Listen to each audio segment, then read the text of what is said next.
Good evening, everybody, and welcome to the shir this evening, which is the Kabbalah of splitting seas and rivers. The Torah tells us that when Moshe Rabbeinu was by the burning bush, Hashem told him, "B'hoitziacha es ha'am mimitzrayim, tavdun es ha'elokim al ha'har hazeh." When you take the Jewish people out of Mitzrayim, you will serve God on this mountain. And so, we know that the roadmap was there. When Moshe would take the Jewish people out of Mitzrayim, they would eventually end up at Mount Sinai. And after the Exodus, 7 days afterwards, they encountered the sea. And we know the story. We're going to read the Shira this coming Shabbos in Shul, that what happens, the Jewish people arrive by the shores of the Red Sea, and they have the Egyptians behind them, the sea in front of them, they're sandwiched in from all sides, and Moshe Rabbeinu tells them, Daber el b'nei Yisrael v'yisou, Nachshon ben Aminadab jumps into the sea, and the sea splits into 12, the Jewish people pass through, and the Egyptians come after them, the sea cascades down on them. Moshe leads the Jewish people in a great shira, in a great song, and thanks to HaKadosh Baruch Hu. So that is the destination. We know that HaKadosh Baruch Hu had told Moshe that he's eventually going to take the people on this route to Sinai. So Kriyas Yamsuf was a hakdama, was a preparation to Matan Torah. And what we're going to learn today is a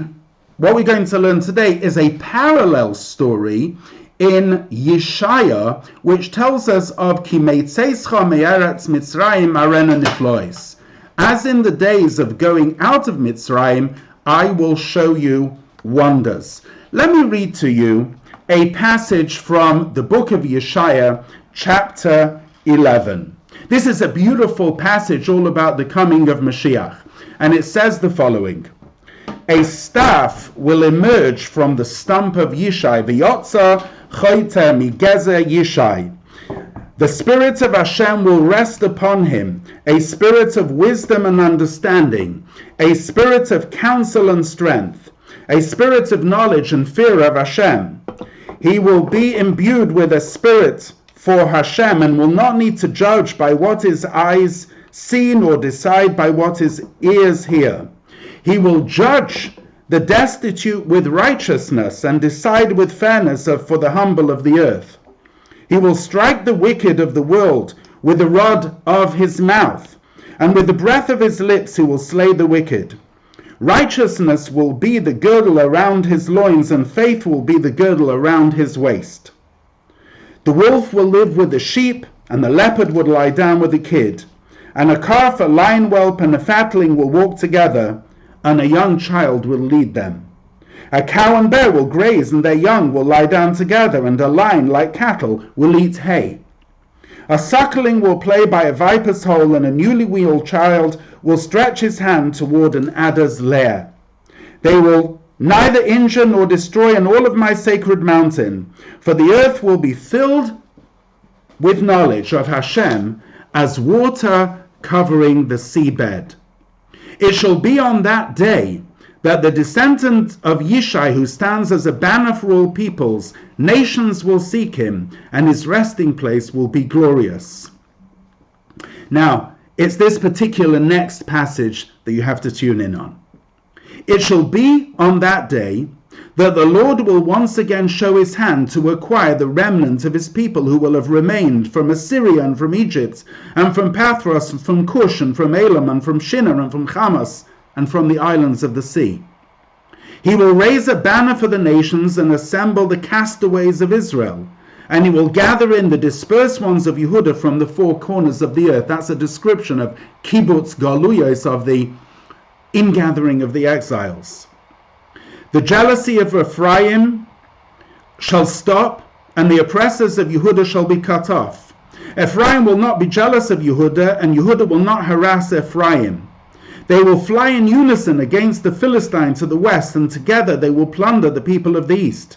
Their hand will extend over Edom and Moab, and their discipline over the children of Ammon. And now listen very carefully. Hashem will dry up the gulf of the sea of Egypt. V'hechrim Hashem, eis l'shon yam Mitzrayim, and he will wave his hand over the Euphrates River with the power of his breath. V'henif yodai al hanor bayom ruchoi. V'hikohu l'shiven acholim, and he will break it into 7 streams. V'hidrich bin olim, and the people will cross in dry shoes. V'hoise mesila lish'ar amoy, there will be a road for the remnant of his people, asher yishor me Ashur, that will remain from Assyria, kasha hoise li Yisrael b'yoim aloise mi'eretz Mitzrayim, as there was for Israel on the day it went up from the land of Egypt. How fascinating. Yeshaya, the prophet Isaiah, tells us that in time to come, at the time of kibbutz galuyos, at the time of the ingathering of the exiles, what will happen is, just like there was the crossing of the sea, the Reed Sea, where the sea split and there was the Kriyas Yamsuf, the splitting of the sea and there was the Shira, so too there will be an event, Le'osid Lovei, in time to come. The difference is that then Hashem will wave his hand over the Euphrates River with the power of his breath, Bayom Ruchai. He'll break it into 7 streams and lead the people across in dry shoes. So it'll be dry as it was in the time of Yamsuf, but it's only 7 streams. So what is fascinating is to contrast what happened then and what will happen in the future. What happened then by the Exodus of Egypt was this splitting of the sea and the Jewish people going through in 12 channels. And La'asid Lave, in time to come, there will be the splitting of a river and into 7 streams.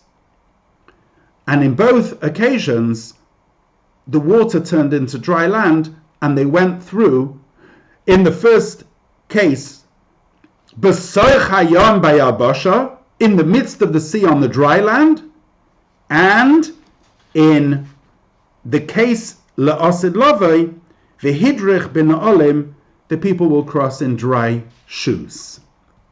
What is the difference between the splitting of the sea and the splitting of the river? And why was there a splitting of the sea going out of Mitzrayim, and there'll also be a splitting of the river, Le'osid Lavi, in time to come? That's going to be the subject of our class this evening, and what I'm going to give over is based on 2 Ma'amorim of the Alter Rebbe. One Ma'amor is in Torah Oyer Parshas B'Shalach, and it's entitled Vayar Yisrael, and the second is in Likutei Torah in Parshas Sav, and it's entitled Vehenif Yodai. Let's start off with the pasuk Bereshis bara Elokim eis hashamayim ve'eis haaretz. In the beginning, Hashem created the heaven and earth. The Ramban says that whenever we employ the term bara, it means beria yesh me'ayin, creation, something from nothing. It's a fascinating term, beria yesh me'ayin, something from nothing. What do we mean from nothing? After all, ki mimacha hakoil, everything comes from Hashem. So why don't we use the term something from Hashem? Hashem created. Why do we use a descriptive term, ayin, nothing, to describe Hashem? Well, one explanation is that perhaps nothing is the best way to describe Hashem, because it's nothing that we can describe. We can't give any positive description to Hashem. We can't give him any parameters or physical or corporeal dimensions or terms. We can say what he isn't, we can't exactly say what he is, and therefore we term him ayin, as just like nothing is the absence of something, so too ayin is the best way of describing Hashem, that he's the absence of anything that we can describe him with. We can just call him the creator. However, there is another reason why we call him ayin. Because ayin means something that we can't grasp. It is not something that we can perceive. Yesh, something which has definition, something which has parameters, borders, limitations, something which has a certain framework within which we can define it, we can call something yesh. However, HaKadosh Baruch Hu is not something which we can perceive. It's beyond our ken.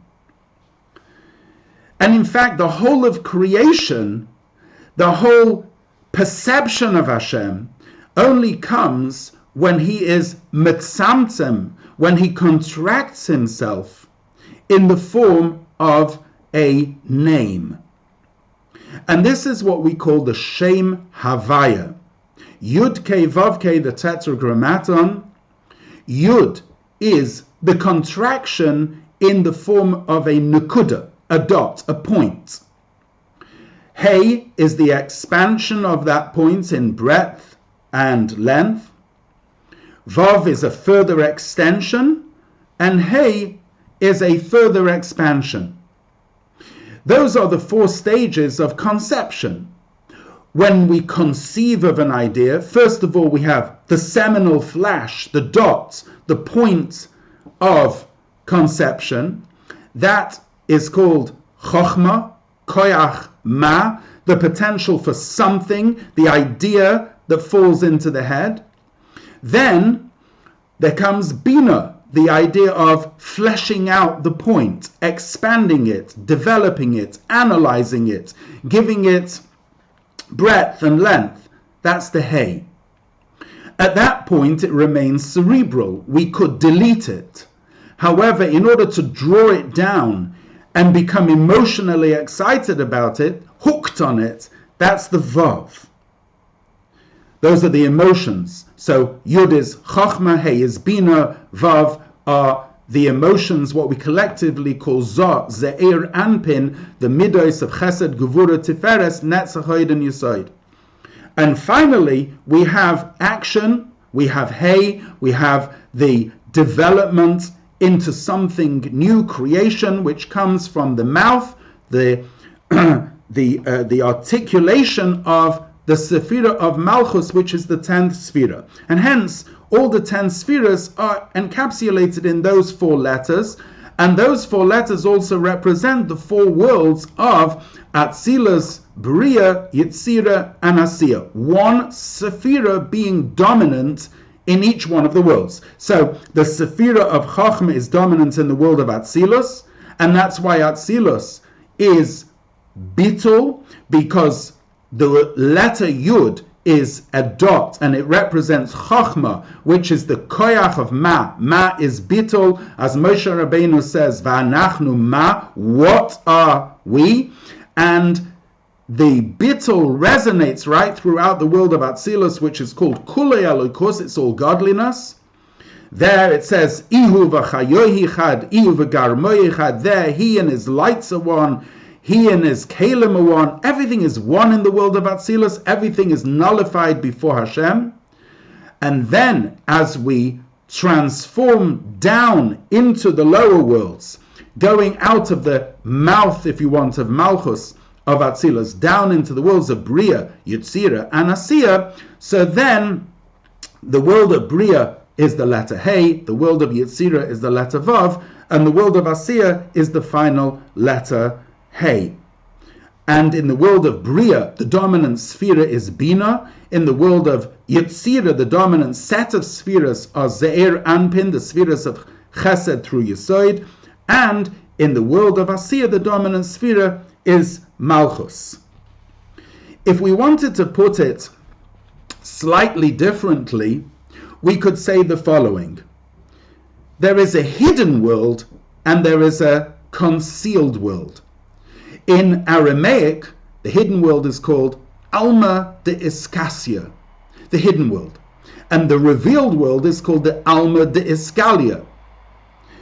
If we wanted to give them terrestrial, if we wanted to give them terrestrial terms, we would call the Alma de Iskasia, the hidden world, Yam, sea, because everything is covered, whereas on Yabosha, on dry land, everything is revealed. In fact, the Chazal say, Kol ma sheyesh bayabosha yesh bayam. Everything that there is in the dry land, there is also in the sea. So you just like you have horses on the land, you also have horses in the sea. Everything that you have on dry land, you have in the sea. You have mountains in the sea. You have valleys in the sea. Everything that you see on land, you also have in the sea. The difference is, it's mechusa, it's covered. It's an alma de iskasia, it's a hidden world. In fact, Chazal say that the human being is the same. The human being is a microcosm of the macrocosm world. And just like in the world you have 2/3 water and 1/3 dry land, so too in the human being you have 1/3 which is revealed, which is the revealed consciousness, and you have 2/3 which is concealed, which is the concealed world, the concealed consciousness. Kriyas Yamsuf was a change that the Yam turned into Yabosha, that the sea turned into dry land. We'll get to that in a minute. In Yam, in the sea, all the creations of the sea live in the sea, and their life comes from the sea. And if they are taken out of the sea, they die. On land, they can live even if they're separated from the land. They're not intrinsically connected to the land. Take a fish out of water, it will die. Lift a horse above dry land, it will live. So there's a difference between Yam and Yabosha. Let's use another parable to describe the idea of Bria, creation. Creation was made with utterances. Ba'asara ma'amoris nivra ha'olam. Now we know that God doesn't have a mouth, and he doesn't physically have any form. However, there is the concept of speech and God speaking. The 10 utterances. Vayomer Elokim yehi or. Hashem said, "Let there be light." What does that mean? Dibur ha'elyon, supernal speech, is the contraction of infinite light into finite creative packages. And as we know, the 22 letters of the Aleph base, each letter is a certain configuration of energy, and through the combination of letters, creation comes to be, as it says in Sefer Yetzirah, that one brick builds one house, 2 bricks build 2 houses, 3 bricks build 6 houses, 4 bricks 24.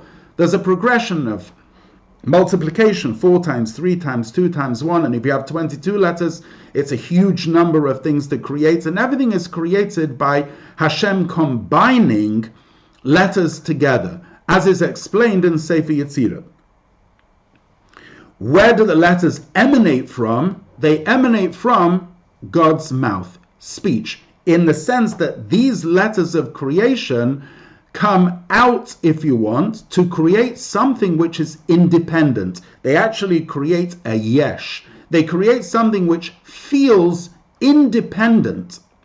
Unlike it is in the sea, where every creation of the sea feels its source as being the sea, the creations of the dry land feel independent.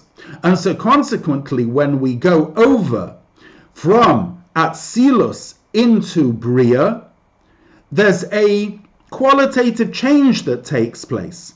What's happening is that something is going from the state of the ayin to the state of the yesh, and that can be called dibur, speech.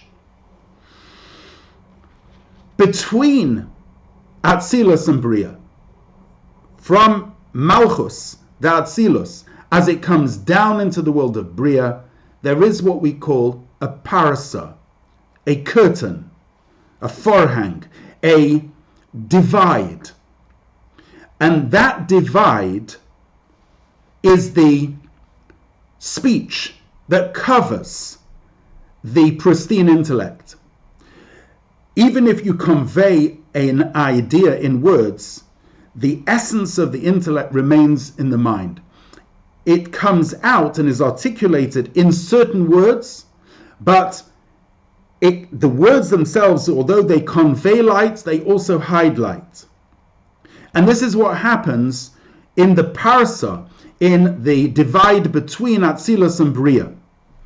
That's, by the way, mirrored in the Beis HaMikdash and in the Mishkan. The Kodesh HaKadosh was representative of the world of Atzilus, which is why there you had the Mokim Ha'orin She'ena Min Amida, the place of the ark, which didn't take any physical space up, which is a physical impossibility and can only be achieved by the Nimna HaNimnois, by the ability of God to fuse opposites.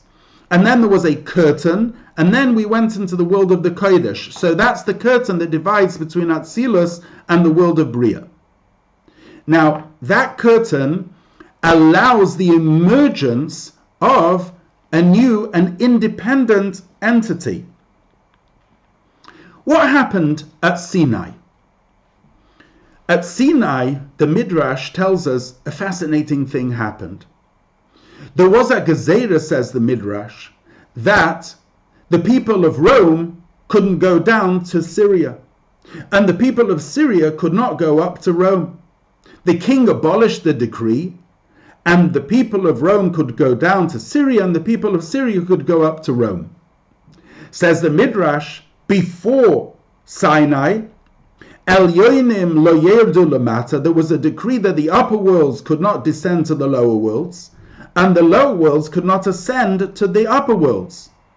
Hashem abolished that decree, and Tachtonim alu lamayla, the lower worlds ascended upwards, and the upper worlds descended downwards. Va'ani hamaschal, and Hashem said, and I started, as it says, Vayerid Hashem al Har Sinai, that Hashem came down on Mount Sinai. So stated somewhat differently, what happened at Sinai was the fusion of the upper and the lower. Or to put it in the lexicon of Chassidus, there was a gilui, a revelation of Atzilus in Bia, a revelation of the world of Atzilus down here in the worlds of Bia.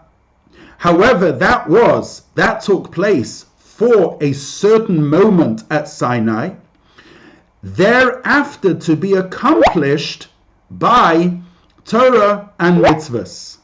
Because mitzvahs, what are mitzvahs? Mitzvahs are, as it says in Tikkunei Zohar, a vorim de malka. A vorim de malka means they are limbs of the divine.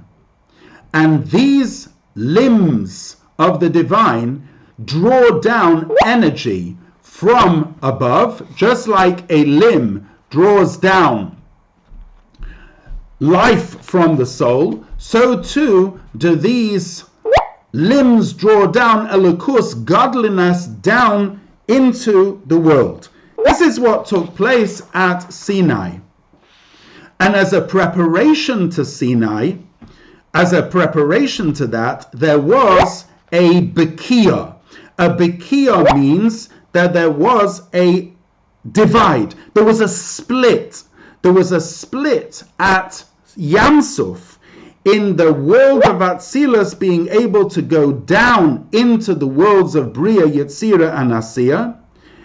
And in order, that all took place, Yamsuf took place in order that later, once there'd been, if you want to split, and it was possible for Atzilus to go down into Bia, in order for Matan Torah to happen, that, if you want, that path had to be opened up. And that's the reason why there was the opening up of the Yamsuf as a preparation for Matan Torah, for the giving of the Torah. So if we wanted to say the Kriyas Yamsuf in these terms, we would say, Hafach Yom leyabosha. Sea was transformed into dry land. The sea, the world of Atzilus, and Yabosha, the dry land of the worlds of Bria, Yetzir, and Asiya, those worlds, the sea opened up, and what was felt on the dry land was the Gilui, or the revelation, as it is in the world of Atzilus. That took place at the Kriyas Yamsuf.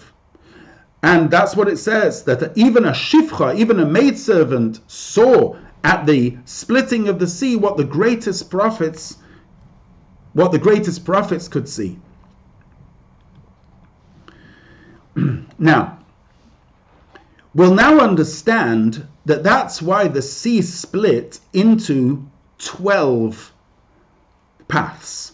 We're told that it split into 12 paths corresponding to each one of the 12 tribes. The 12 tribes spiritually are rooted in the world of Bria.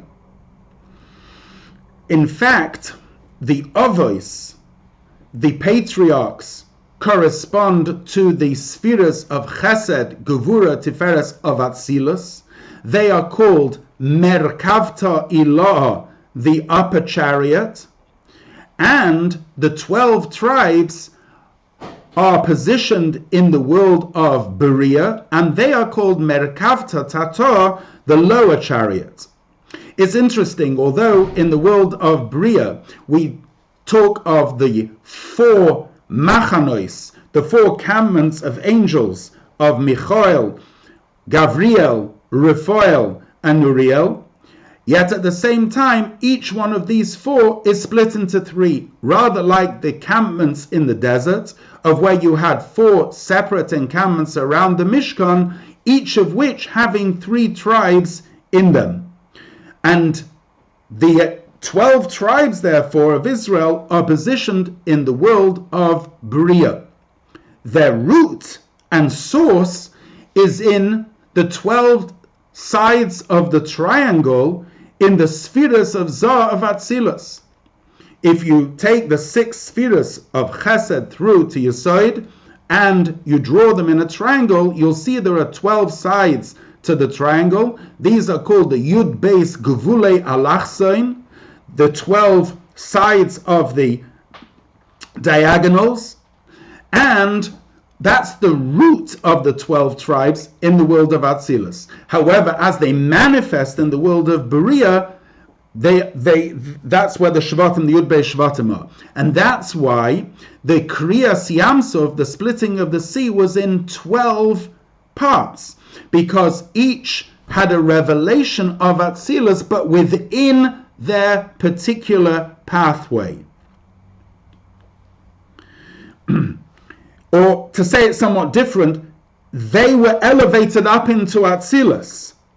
And that was all a preparation for Matan Torah, where in Matan Torah, through mitzvahs, which are the limbs of the king, the bittul of Atzilus, the feeling of the world of Atzilus, which is completely alakos, can be drawn down here into this world, creating a dira lo yizbarach b'tachtonim, a dwelling place for Hashem down here in this world.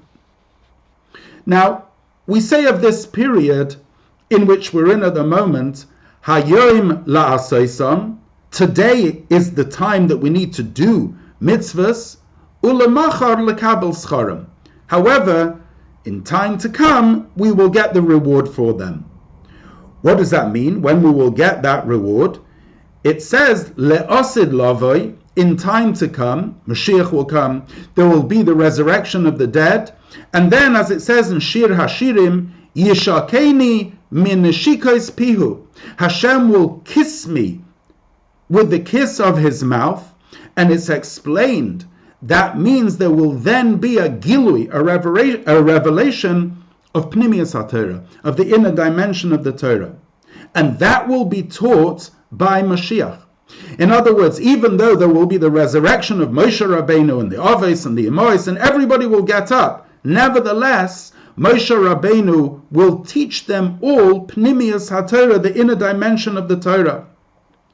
And the way in which he will teach him will be in a way of re'iyah, of seeing things. The Alter Rebbe brings a story to exemplify that. He says once the Arizal went to sleep on Shabbos, and he later related when he awoke that this was a short while that he slept for, but in that short while he heard in the Heavenly Academy an explanation on the matter of Bolok. He heard an unbelievable explanation there that would take 80 years to be able to expound. Now that's very difficult to understand, because usually if a person hears something or sees something, if you hear it in terms of thought and you want to speak it out, you can think about something, but it will take you, could be 4 days, 5 days to be able to speak it out, or a few hours, but not 80 years. How is it possible that in such a short time, in a shluf on Shabbos afternoon, he was able to see things which would take 80 years to explain? And the answer is that he wasn't hearing things, he was seeing things. This is called in Chassidus Re'iyah de Chachma, the seeing of Chachma. And that is exactly the way of how Mashiach will be able to teach Torah le'osid lavai. He will teach in a way of Re'iyah de Chachma. Now, when we talk about Yam Suf, we've explained that Yam is the Sphira of Malchus of Atzilus. And we've said that Dibur, speech, comes out from Malchus Peh. However, when we're talking about Machshava, thought is very different than speech. Thought, Machshava, runs constantly. It's like a river. And it's rooted in the Sphira of Bina. Now the Torah says, V'nahar yotzei me'Eden, that the river came out from Eden, which means that Eden is separate than the Gan. There's Gan Eden and there's Eden itself. V'nahar yotzei me'Eden, a river goes out of Eden, lahashkois es hagon, in order to water the garden. And the Gemara says about Eden itself, Ayin lo rasa elokim zolasecha, that nobody has seen Eden. However, le'osid lavai, in time to come, there will be a revelation of Eden itself. What is this Eden? And where is this Nahar river coming out of? So it says that the river is a reference to the Sephira of Bina of Atzilus. Bina is analysis. It forms Machshava, which is constantly flowing like a river. But it's rooted in higher than Atzilus. It's rooted in a level called Atik.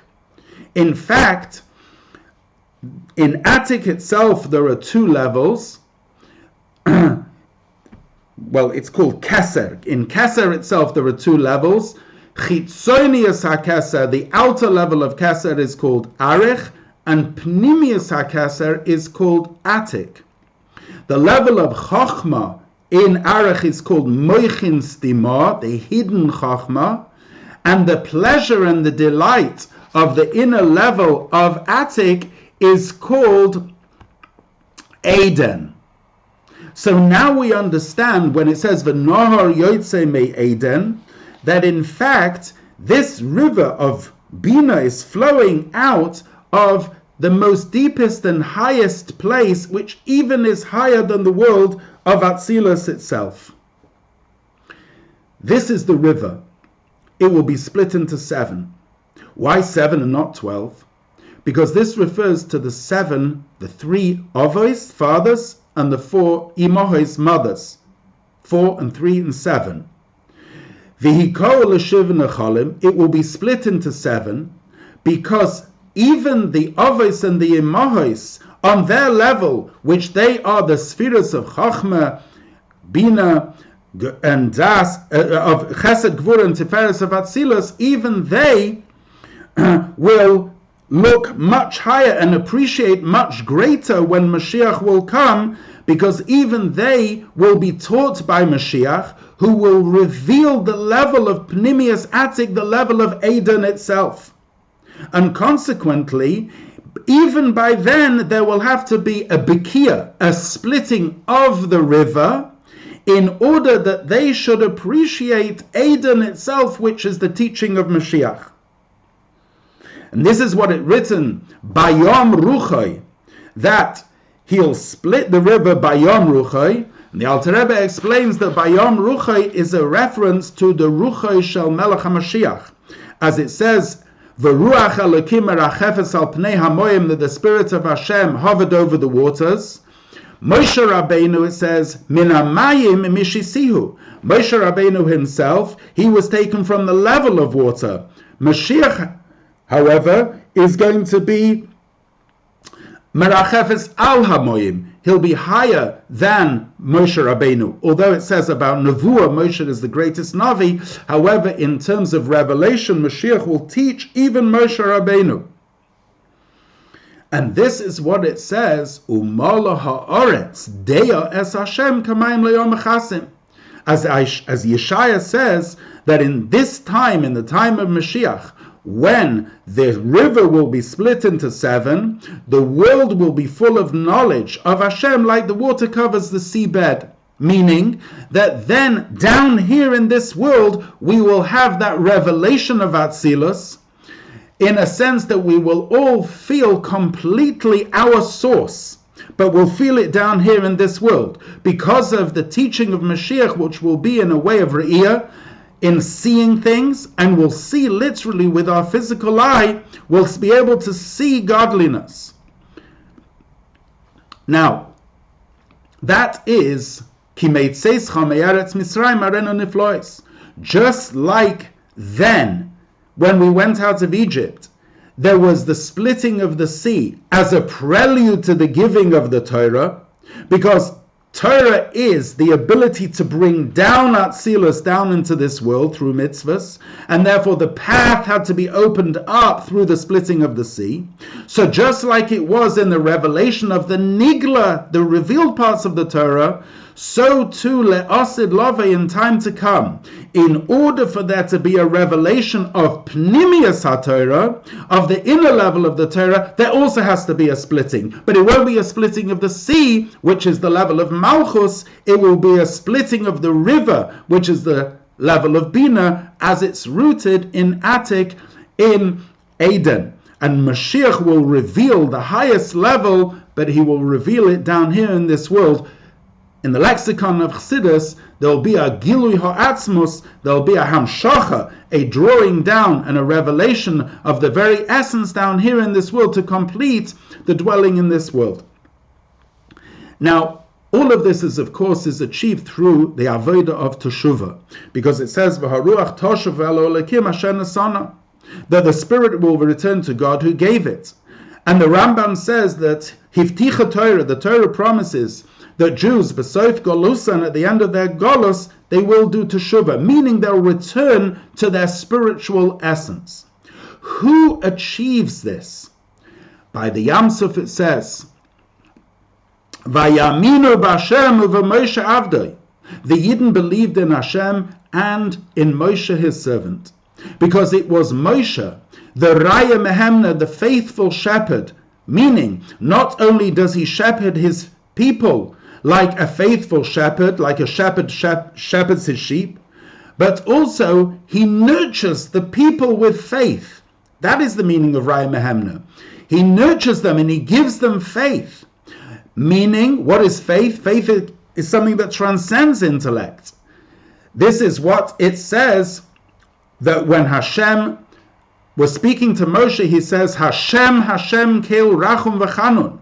There's what's called the Havaya de Le'ela and Havaya de Latata. There's Hashem as he comes within creation, and there's Hashem as he transcends creation. And it is Moshe that joins the faith in godliness that transcends creation and brings it within creation. Because Moshe is a Mamutza HaMechaber, Moshe is an intermediary that fuses above and below. And so too is it with Ispashtusa de Moshe b'chol dara v'dara, with the extension of Moshe in every single generation. And ultimately it will be the greatest by Mashiach. Because as we said, Mashiach will not only split the divide between Atzilus and Biyah, Bria, Yitzir and Asiyah, Mashiach will achieve the splitting of the river, revealing the level of Eden itself, the highest of levels, Pnimius Atik, teaching Torah even to Moshe Rabbeinu and all the patriarchs and the matriarchs and all those who were resurrected. Moshe will reveal to them the Eden, the greatest and most deepest and most quintessential levels, in a way of seeing. And all this is precipitated by a taste, a Vorspeise of that in the teachings of Chassidus by the Rabbeim. The teachings of Chassidus of the Rabbeim are from those fountains of their most deepest teachings of the Torah, from the Even Shebekeser HaMelech, the stone in the crown jewel, which has been taken and delivered to us in this generation, given to us, in order that we can be meifitz the Mayonos Chutza, we can disseminate those teachings which reveal the oneness in the world, which reveal the essence of the Jew, and which reveal the inner depth of the Torah.